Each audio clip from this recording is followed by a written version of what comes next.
Yes, indeedy, folks. It's the Beer Drinker's Guide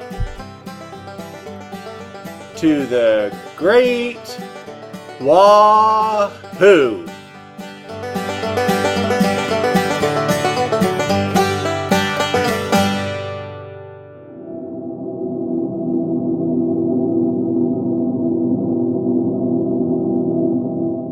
For your ears only, we are now going to look at one of the great secrets. Today's great secret is the secret of the fly. Shh! Don't tell anyone. It's a secret.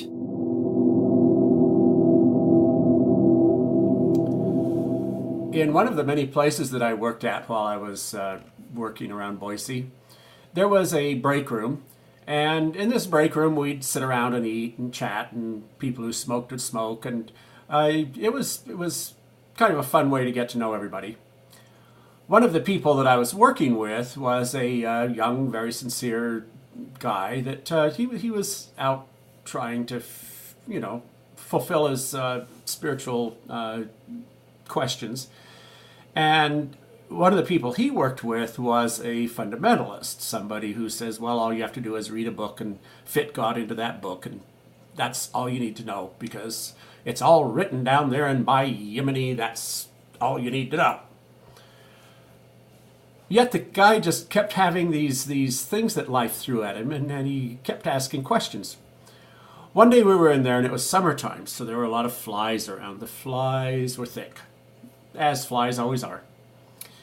And out of frustration, he says, what are all these flies about? Why would God create something like a fly?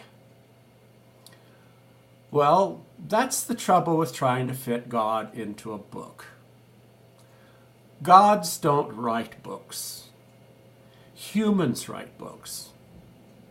When you try to find God in a book, what you're doing is you are creating God in your own image. All of us, when we read any book, are sitting there picturing ourselves the hero and or the villain. And the thing about trying to find God in a book is humans write books and human minds understand them. That is why the God of books looks like a man and has 2 eyes and 2 ears. It's not that we were made in God's image, it's that we've made God in our image. And how could we not? I'm sure that to a giraffe, God has a long neck and spots. I'm sure to an earthworm, God is long and couldn't imagine a better place to live than in the soil. But back to the flies. My response should have been, I didn't say it, and I should have. But my response should have been, well, flies are how God turns poo into songbirds. Without flies, we would be beyond here in the world's poo. Flies and dung beetles are constantly doing us a huge service. But even more than that, really, it isn't about God wanting to make dung into songbirds, because that implies it's for our pleasure. Actually, if you think of it, there are right now just under 7 billion people on the planet, and there are trillions and trillions and uncountable trillions of flies. Obviously, God likes being a fly more than God likes being a human. We could look at it as the fly is what it's all about. And really, we are only here to provide the poo. Shh! Don't tell anyone. It's a secret.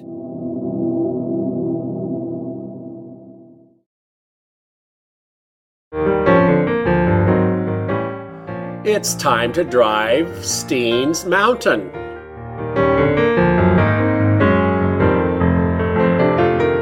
Good old Oregon.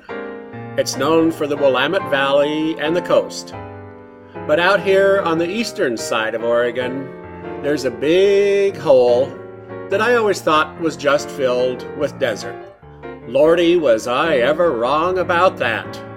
There's some great country just waiting for a little 1 or 2 or 3 day drive right in our back door.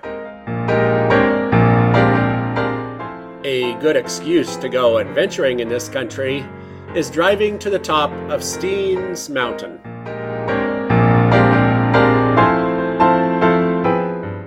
These Steens Mountains are the ones that you see off to the west as you drive from Winnemucca to Jordan Valley.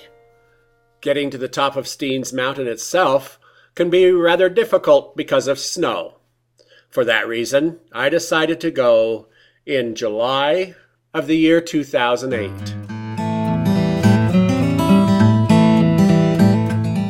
On past episodes of Drive Steens, we've enjoyed Gentura, we spent a night in Diamond, and then we went driving up to Steens Mountain and down a very rough road on the way back. From there, we had lunch at Fields, and then we went on and almost ran out of gas before the gods of gasoline saved us at Adele. What a foolish thing to do, something I had told myself I would never do again once I was past my 20s, but being a guy, it seems that I have to make a fool of myself every once in a while. Thank goodness I didn't have to walk. From Adele, we went down and explored the lovely little town of Alturas, and then headed back to Cedarville. From Cedarville, we set out on a 60-mile jaunt across a little dirt road that cuts across the very northwest corner of Nevada. We got back to Highway 140 and the wonderful paved highway. We then headed toward Deneo Junction, and we got distracted at Dufarina Field Station, which is a part of the Sheldon National Wildlife Refuge. After passing through Deneo Junction, we headed up to Fields. We spent the night at Fields, and the next morning we discovered we had a semi-flat tire. Well, we got it filled up with air, didn't particularly feel like hanging around, and figured, we can stop and keep filling it up on the way home. So, we headed on out, drove past Alvord Desert, and then up the east side of the Steens Mountains. We stopped and enjoyed the little hot springs that are just north of Alvord Desert, and as we drove north of the hot springs, we began to see these rows of trees coming out into the desert valley. It didn't take long to figure out that these trees were streams coming out of the snowmelt in the mountains and flowing out until they disappeared into the desert. We were here in July, and the streams were still running. The second of these streams we saw came from a beautiful waterfall coming off of one of the glaciers up on the Steens Mountains. Where this stream crosses the road is where someone established the Alvord Ranch. A lovely spot indeed, at least while the stream is still running. I assume they have wells when the stream goes dry. We left our last adventure on Drive Steens here at Alvord Ranch, and today we'll continue our drive north. Most of what we'll be doing is admiring the mountains off to the east of the valley.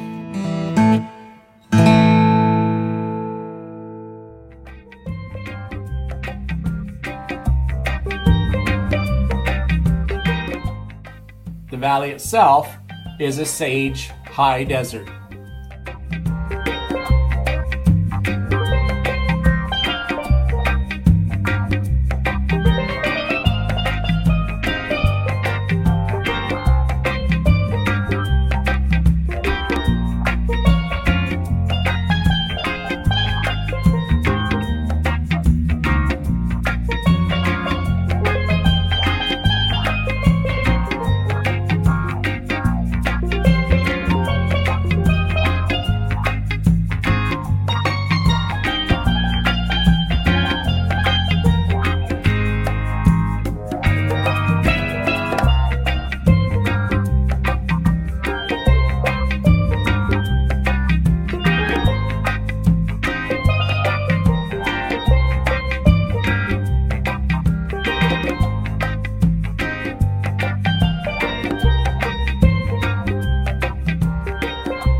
We cross another green spot where a stream comes down from the mountains.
Looking the other way toward the valley,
As we drive further north, the valley gets a bit greener, and across the way, we see the Man Lake Ranch.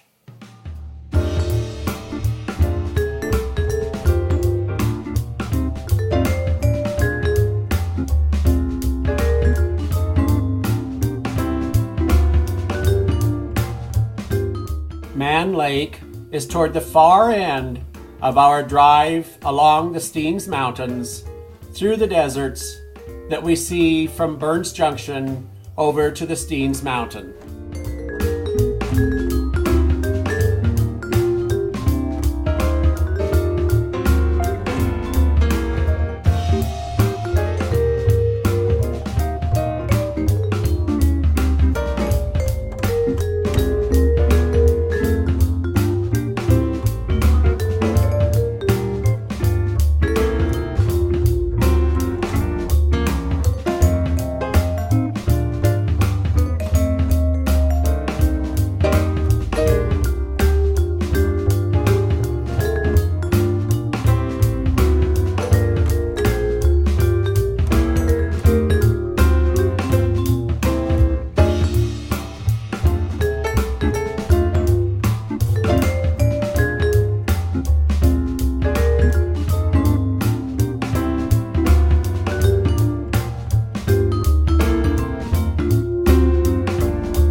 And here's beautiful Man Lake itself.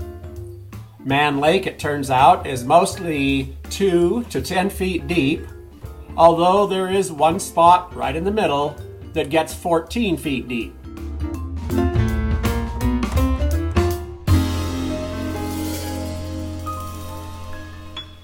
Man Lake is famous for great fishing in the early spring, mostly for cutthroat trout. The fishing guides tell you to bring lots of gear, extra tires, chains, everything else, because the weather changes rapidly. I was here in July. I'm sure in April and May, it's much more dynamic. There are camping areas on the north and northeast side of the lake, and these camping areas boast the very latest in modern conveniences. The Oregon State Marine Board, the Oregon Department of Fish and Wildlife, and the Bureau of Land Management got together and developed these facilities. They are managed by the United States Bureau of Land Management.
As we head north, the valley narrows. We're gaining a little altitude, so there's a little more green.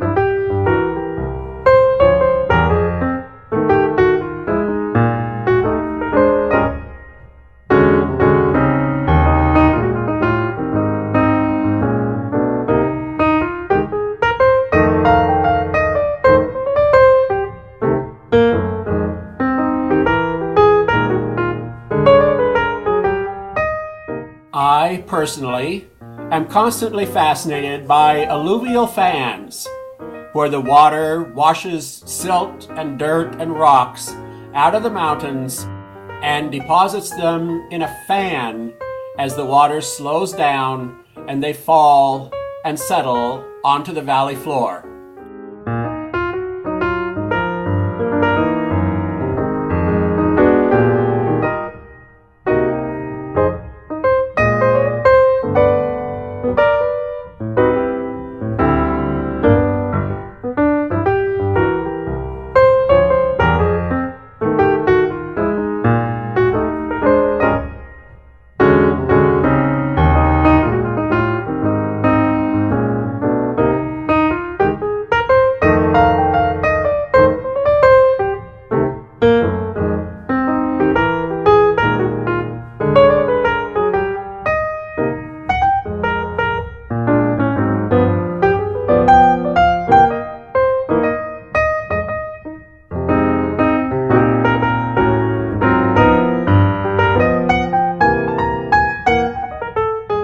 As I came upon this lovely ranch, I also came upon another surprise.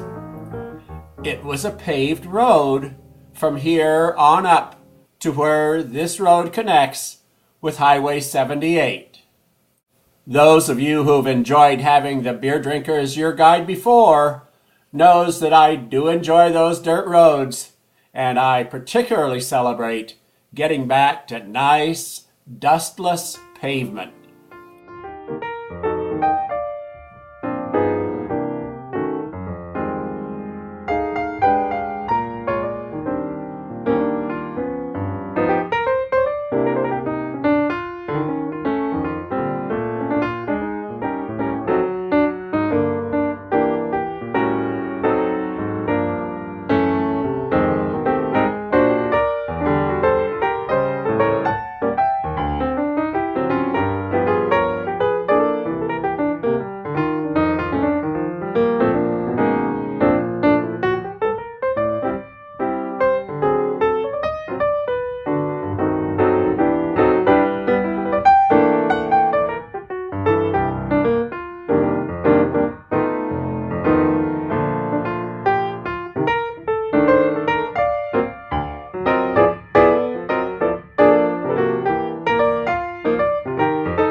As we come around this corner, we begin to see off in the distance where Highway 78 is cut across the far hill.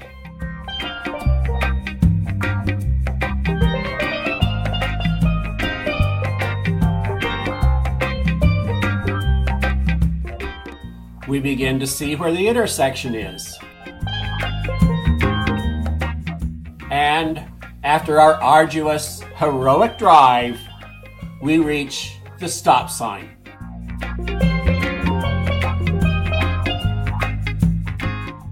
We are at the intersection where East Steens Road meets Highway 78, which runs between Burns and Burns Junction. I have to stop and admire the signs.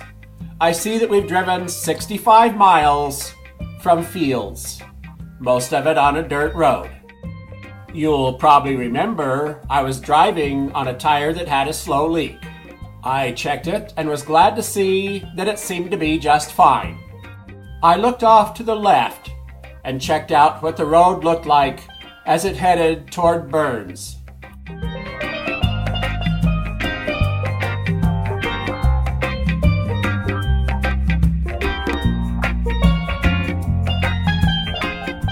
I looked back at East Steens Road, which I had driven up the east side of the Steens mountain range.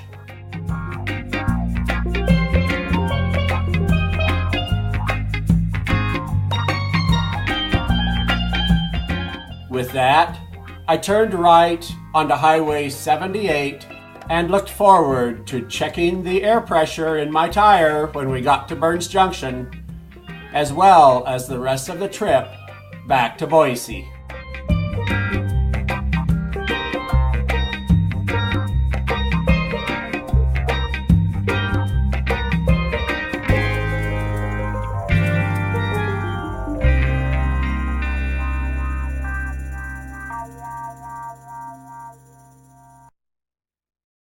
Nicky went and got himself arrested for armed robbery.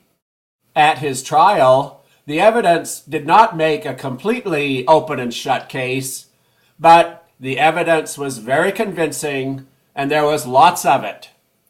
Having considered it all, the judge turned to the jury and told them that of course the decision is in your hands. However, there's been more than enough evidence presented to say that this person is legally guilty. The jury went and deliberated and kept everybody thinking, and they even got a free lunch out of the deal. When they came back, the foreman of the jury stood up and said, "We find Nicky not guilty." "Oh, wow," said Nicky. "That's awesome." He then turned to the judge and asked, "Does that mean I can keep the money?"